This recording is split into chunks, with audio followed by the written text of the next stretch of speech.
Totoo ba na ang Romano-Katolikong simbahan, ang nag-iisa at tunay na simbahan? Ito ang pag-aangkin ng maraming mga Katolikong tagapangaral, na ang Roman Catholic Church ang simbahang itinatag ng ating Panginoong Hesukristo. Ginawa ko po ang presentasyong ito para tulungan natin ang isa't isa, na iwasan ang kabulaanang ito. Ngayon, pansinin po natin ang sinasabi ng isang referensya, tungkol sa paksang ito. Sinasabi sa atin ng Britannica.com na, alinsunod sa Second Vatican Council, opisyal na tinalikuran ng simbahang Romano-Katoliko ang posisyon nito na sila ang nag-iisang tunay na simbahan. Kung opisyal ang pagtalikod ng simbahang Romano-Katoliko sa kanilang posisyong iyon, bakit patuloy pa ring nangangaral ang mga Katolikong tagapangaral na sila ang tunay na simbahan? At kung opisyal ang pagtalikod ng simbahang Romano-Katoliko sa kanilang dating posisyon, ibig sabihin lamang niyaon na walang saysay ang patuloy na pag-aangkin ng mga Catholic defenders na ito na sila ang tunay na simbahan. Palaging ipinagmamalaki ng mga mangangaral Katoliko ang Apostolic Succession, na mula pa raw kay Apostol Pedro hanggang sa kasalukuyang Santo Papa na si Francis, ay hindi naputol ang awtoridad ng pagiging Santo Papa.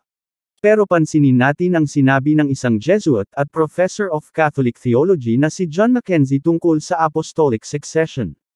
Sinabi niya na, hindi umiiral ang makasaysayang katibayan ukol sa buong kawing ng paghahali-halili sa pamamahala ng simbahan. Mga Katolikong theologian na mismo ang nagsasabi na walang matibay na ebidensya ang Apostolic Succession, kaya hindi natin maaaring pagkatiwalaan ang sinasabi ng mga Catholic apologists.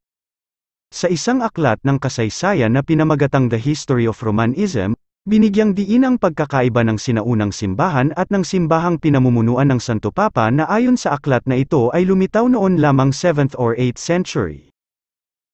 Kung papansinin natin, sinabi ng Britannica.com na ang Roman Catholic Church ay isang branch of Christianity, ibig sabihin hindi ito ang sinaunang simbahan, at ang pag-aangkin ng mga Katoliko na ang Roman Catholic Church ay itinayo mismo ng Panginoong Hesus ay batay lamang sa Romano-Katolikong tradisyon.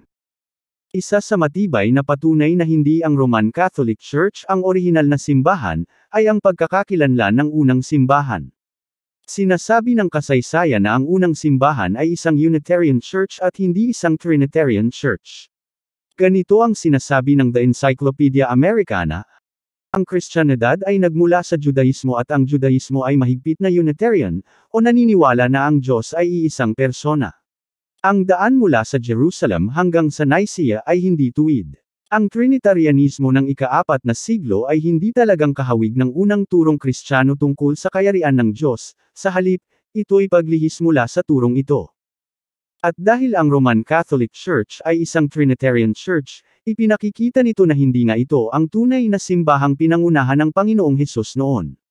Ipinakikita ng Biblia na ang tunay na pananampalataya ay hindi lamang makikita sa iisang organisasyon.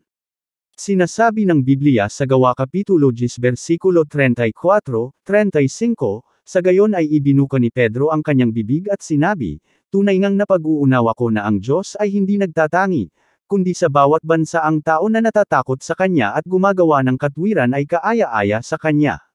Kung susuriin natin ang kasaysayan, ay maraming Kristiyanong samahan ang nagtataguyod ng pananampalatayang itinuturo ni Hesus noon. Kaya, ang Unitarian Christianity ang pananampalatayang itinaguyod ng Panginoong Hesus noon, at hindi ang Roman Catholicism.